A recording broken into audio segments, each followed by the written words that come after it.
به نام خدا. سمفونی مردگان، نوشته عباس معروفی، موومان 1، بخش دوم. به درخت‌های خشک پیاده رو خیره شد. برف شاخه‌ها را خم کرده بود و در بارش بعد حتما می شکستشان. آدم‌ها هم مثل درخت‌ها بودند. یک برف سنگین همیشه بر شانه آدم وجود داشت و سنگینیش تا بهار دیگر حس می شد. بدیش این بود که آدم‌ها فقط یک بار می‌مردند و همین یک بار چه فاجعه دردناکی بود. دست به جیب پالتو برد.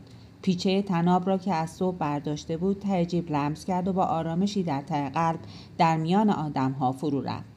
سر چهارراه قنات ساعت بغلی قاب نقره‌ای‌اش را درآورد و بی آنکه وقت را بفهمد فقط به رسم عادت نگاهی بهش انداخت.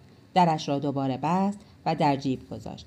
مادر میگفت که آیدین دارد از دست میرود. باید فکری به حالش کرد. حتی از من پرسید که آیا دختر ارمنی کجاست؟ شاید به خاطر او باشد و من گفتم نه مادر، خستگی است. من میبرمش ویلا دره، هوایی میخوریم، هر دویمان سر حال میشویم. از جلوی ساعت فروشی و ساعت سازی درستکار که رد میشد به فراست افتاد که لحظه‌ای بایستد و ویترین مغازه را ببیند. شاید هزاران بار در طول عمر از آنجا گذشته بود، اما حالا با دقتی خاص به ساعت بزرگ و گرد آقای درستکار نگاه کرد. ساعتی از چوب بلوط با عقربه‌هایی از چوب توسکا و صفحه برجسته منقوش و شیشه گرد و مهدب که شیشه ویترین هم بود و بین شیشه و صفحه ساعت همیشه 10-12 ساعت تاقچه‌ای هم قرار داشت.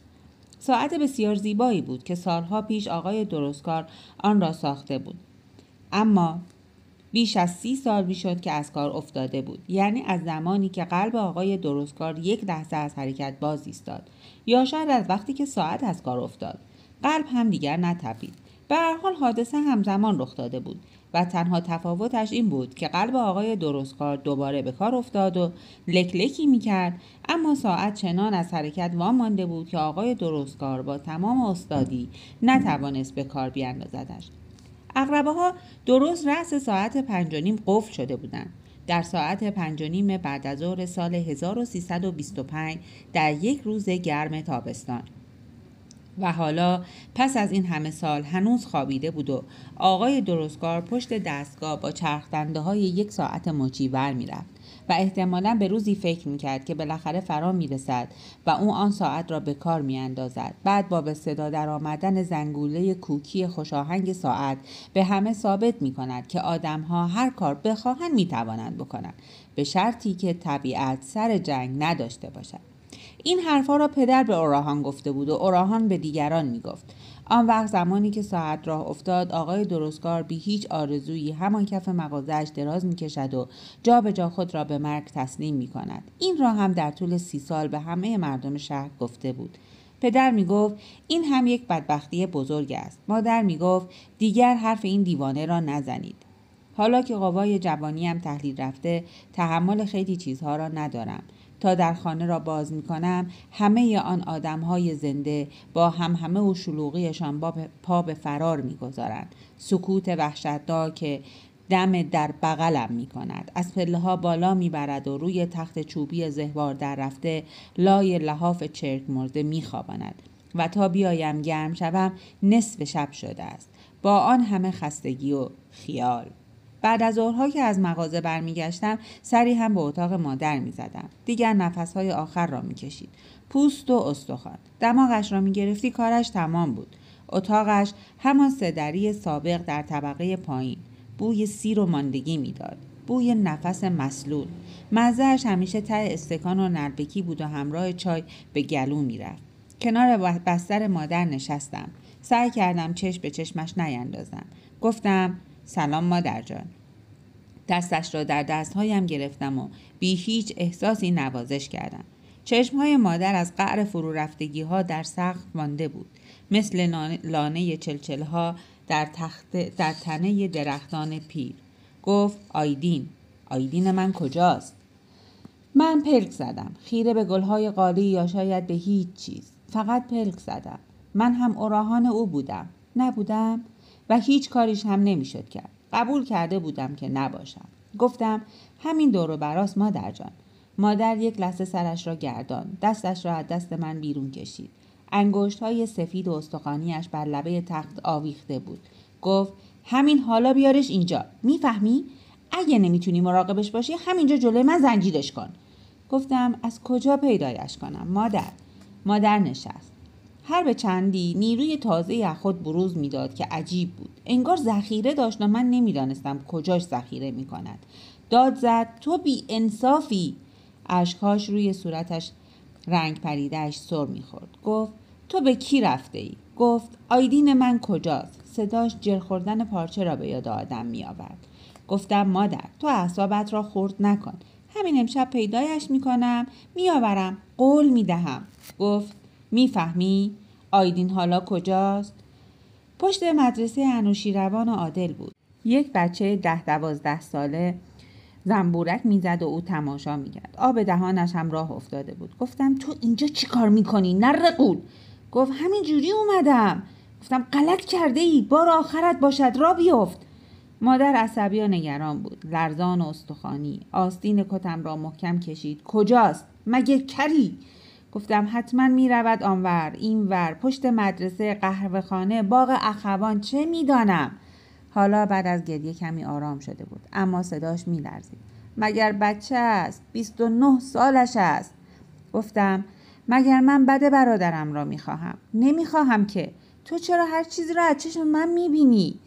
در بسترش دراز کشید و ملافه سفید را تا روی سینه‌اش کشید و چنان آن را در دستهایش به چنگ گرفته بود که انگار دارد مرا مچاله می‌کند. گفت من نمی‌دانم تو چه به سرش آورده ای. به هر حال حکم می‌کنم که خوب حفظش کنی. توقعی که ازت ندارد. یک لقمه می‌خورد سرش را می‌گذارد. گفتم مادر تو رو خدا نگو. دیگر این حرف را نزن و گریه کردم. گفت پس یک جا را بفروش سهم خودش را خرجش کن. ببرش یک جایی. میخواستم وصیت‌نامه پدر را از جیب کتم در بیاورم و بلند بلند بخوانم اما مگر میشد. گفتم مادر قول میدهم ببرمش تهران یا ببرمش خارجه خرجش هم میکنم. بگذار کارها رو به راه بشود. من قول میدهم. پدر در وصیت‌نامه‌اش رسما قید کرده بود که هیچ کس از وارث تا زمان حیات حق واگذاری تمامی یا قسمتی از مایه املاک را به غیر ندارد. تازه مگر مردریک چه بود؟ 6 دانگ مغازه آجیل فروشی یکبر در دالان کاروانسرای آجیل فروش ها، یک باب 480 متری خانه مسکونی واقع در خیابان شیخ صفی‌الدین اردبیلی، کوچه لرد به پلاک ثبتی 3 و یک قطعه باغ مشجر به مساحت 1204 متر مربع واقع در شمال سرداب. و پدر باغ زردالو را پشت قباله مادر انداخته بود که دینی به او نداشته باشد. مادر دستمالش را روی چشمایش گذاشت، گونه‌های خیسش را پاک کرد و گفت نمیخواهم غریب مرگ کوه و بیابان شود. همین. مادر این حرف را نزن. بعد از مرگ من چه بلایی سرش میآید؟ به حقیق افتاده بود. پا شدم، لیوانی آب دستش دادم، کمکش کردم بنشیند. جرعه‌ای آب خورد و به پشتی تخت خواب تکیه داد. سکوتش آدم را میکشت. نگاه میکرد و پلک میزد. آدم چارشاخ میماند که برود یا بماند. اما آن روزهای آخر دیگر مثل سابق بیتابی نمیکرد. حالا بعد از گذشت نزدیک 1 سال فاجعه را فراموش کرده بود. داشت خو میگرفت. فقط دیگر نه نای حرف داشت، نه فریاد کشیدن، نه جان سینه به سینه آدم ایستادن و داد زدن. چه کارش کرده ای؟ بی شرف. گفتم مگه من چه کینه ای باش داشتم مادر؟ فغان میکرد. مشت بر سینه میکوفت. اشک همیشه روی گونه هایش بود تا توی گودی چشمهایش. میگفت خدا ذلیلت کند. گفتم نفرین نکن مادر. چطور نفرین نکنم کافر؟ تو عاقبت به خیر میشوی؟ تو؟ و رفته رفته آن خلق ماتم‌آورش سرد شد. یک روز که با آیدین از کاروانسرا برگشته بودیم، دلمه مفصل و محشری برای ما پخته بود. خوردیم و من از سفری که به آستارا رفته بودم حرف زدم و گفتم که بد نیست یک بار هم من و آیدین با هم برویم و جنگل‌های انبوه را ببینیم. بوته‌های تمشک از در و دیوار جاده بالا می رود. کف دریا پیداست. یک دختر 90 ساله هم هست که اگر آیدین اخلاقش را خوب کند زنش می شود. و بعد آیدین منگ و خوابالود دراز کشید. مادر کمک کرد او را به اتاق زیر زمین برسانیم. گفت آیدین دلت می خواهد برگردی اتاق سابق پیش اوراهان؟ گفت باز چه نقشه‌ای کشیده اید؟ روی تخت خواباندیمش. در را پله ها مادر گفت کاش دیگر بیدار نشود. دیگر نمیتوانم اینجور ببینمش. آن همه وقار، آن همه تشخص، آن همه مهربانی کجا رفت آخر؟ باز گریه کرد و با کمک نرده‌های پله ها خود را بالا کشید. گفتم مادر تو چرا خودت را خسته میکنی؟ خیال میکنی زجر میکشد؟ به خدا راحت ترین آدم دنیاست. نه غمی دارد، نه فکری، نه براتی، نه سفته‌ای. راحت. 2 پله بالاتر از من میرفت که من تا خندیدم ناگهان برگشت و چنان خوابان بیش قوشم که برق از سرم پرید. بی شرف، به کی میخندی؟ صداش مثل تحکم پدر سرد و خشک بود. به نظرم آمد که دیوارها ترک برمی داشتن. ترک‌ها تا سقف ادامه می‌یافتند. نقطه اول هم از زمان بچگی گذاشته شده بود. بعد از مرگ آیدا زندگی ما مثل بهمن بزرگی از برف در سراشیبی دره مرگ فرو می‌غلتید و هیچ کس نمی‌توانست یا نمی‌خواست جلویش را بگیرد. انگار تقدیر این بود که از همان بچگی این برادر تخس و زبان نفهمم را روی کولم بگیرم و بخواهم از گردنه بالا بروم. آنقدر که خود را بی نیاز جلوه میداد که نه من حتی پدر هم از دستش عاجز شده بودیم. ماشین آهنیم را انگولک میکرد، دل و روده‌اش را بیرون میکشید، از دیوار راست بالا میرفت، همه را به ریشخند میگرفت و من نمیتوانستم به پدر بفهمانم یا به مادر بفهمانم که آخر چرا جلوش را نمیگیرید. آن وقت مجبور میشدم که سرم را به دیوار بکوبم، آنقدر بکوبم و عربده بکشم که یکی به دادم برسد. یک روز دوچرخه‌ام را از گوشه دیوار برداشته بود و داشت دور حیاط میچرخید و چنان با سرعت میچرخید که آدم سرگیجه میگرفت، مثل زنبوری که امشی خورده باشد. من چه گناهی داشتم که پدر برای او دوچرخه نمیخرید؟ از ایوان داد زدم از چرخ من بیا پایین، اما سریعتر چرخید و قهقهه زد. من به حیاط رفتم، یک گوشه نشستم و آنقدر سرم را به زمین کوبیدم که بیحال افتاد. پدر در ایوان هندوانه میخورد. پیش از آن که سرم را به زمین بکوبم از جایش تکان نخورد، اما بعد که خون صورتم را پوشاند پایین آمد. آیدین را گرفت و آنقدر پس گردنش زد که تا 3 روز نمیتوانست سرش را تکان بدهد. مادر ما را نفرین میکرد، من و پدر را، اما مادر مهربان که همه محبتش را 6 دانگ به اسم آیدین انگشت زده بود حتی یک بار هم نگفت اوراهان من.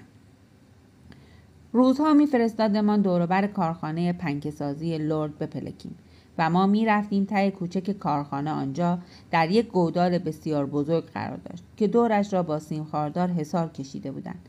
در چوبی دولتش همیشه با باد می آمد و می رفت و یک راه شیبدار خاکی تا محوطه جلوی ساختمان های کارخانه ادامه پیدا می کرد.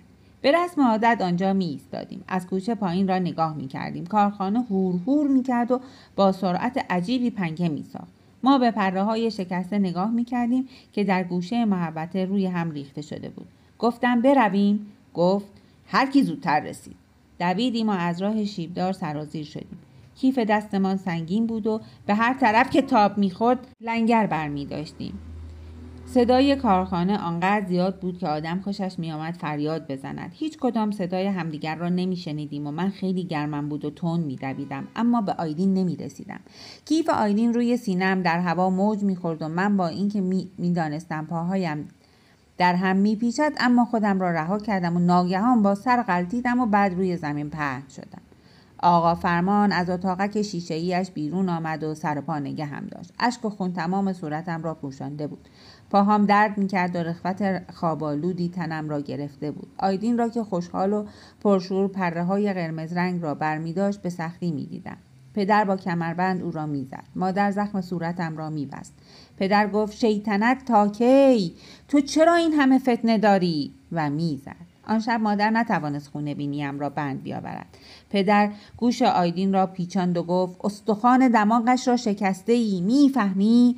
آیدین گفت من نشکستم، تهمت بی خودی نزنید. پدر مجالش نداد و یک کشیده خواباند توی گوشش. آیدین گفت من دلم براش میسوزد که دماغش شکسته است، ولی من چه تقصیری دارم؟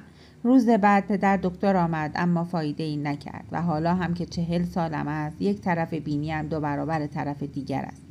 ساعت بغلیش را در آورد، نگاهی بهش انداخت، درش را بست و در جیب گذاشت. هنوز مردد بود که برود یا نه. میترسید به شب بیفتد.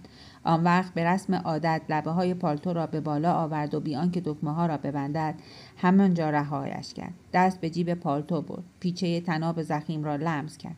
هیجان گرمی در صورتش دوید و اطمینان خاصی به ملایمت در تمام شریان‌هایش جاری شد و نه، حتما باید کار را تمام می‌کرد. آن وقت می‌گویند قاتل. چه کسی بود که می‌گفت برادر کش؟ مادر حالا کجا بود که تهمت حق بزنی و گناه مرا به گردن بگیری، بار مرا سبک کنی؟ اما به خدا قسم به نفعش است. او سالهاست که مرده. هر جا باشد، در قهوه‌خانه شورابی یا کنار ساحل شوررضا، بوی مرگ می‌دهد. مثل مجسمه خشکی است که در گذشته‌هایش جا مانده است. هنوز مشق جنگ دوم از یادش نرفته است. به جمعیت نگاه کرد. هر کس سرش به کار خودش بود. پیرزنی خشکیده می‌خواست از این طرف خیابان برود آن طرف، اما وامانده بود. جوانی برای یک آدم برفی بزرگ با زغال چشم می‌گذاشت. یک عده به سرشان نایلون کشیده بودند و زنی با چادر سیاه گذشت که از بس به سرش برف باریده بود شبیه قله دماوند شده بود. حتما از دهات اطراف آمده بود. اوراهان همچنان می‌رفت.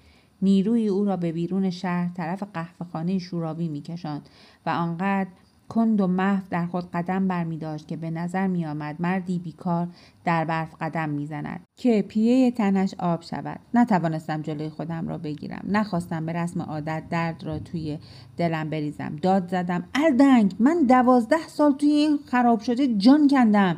تو چه می‌فهمی؟ گفت: مگه من چوب الفم که برای تو شاگردی کنم؟ گفتم: از تو بزرگترش هم باید از من فرمان ببرد، بچه نجار. برای به رسم عادت انگشت سبابه‌اش را تکان داد. یکی تویی، یکی من. حیف که مجبورم، حیف که نمیتوانم همه این بدبختی و نکبت را ول کنم و بروم سراغ نجاری خودم. وجدانم گفتم: از چیزی که نداری صحبت نکن. وا رفت. چشمهایش را بست و روی صندلی نشست. میدانستم به کجایش بکوبم که ناکارش کنم. گفتم: پدر میدانست که تو چه جور جانوری هستی. بی خود اسمت را نمیگذاشت بیرگ.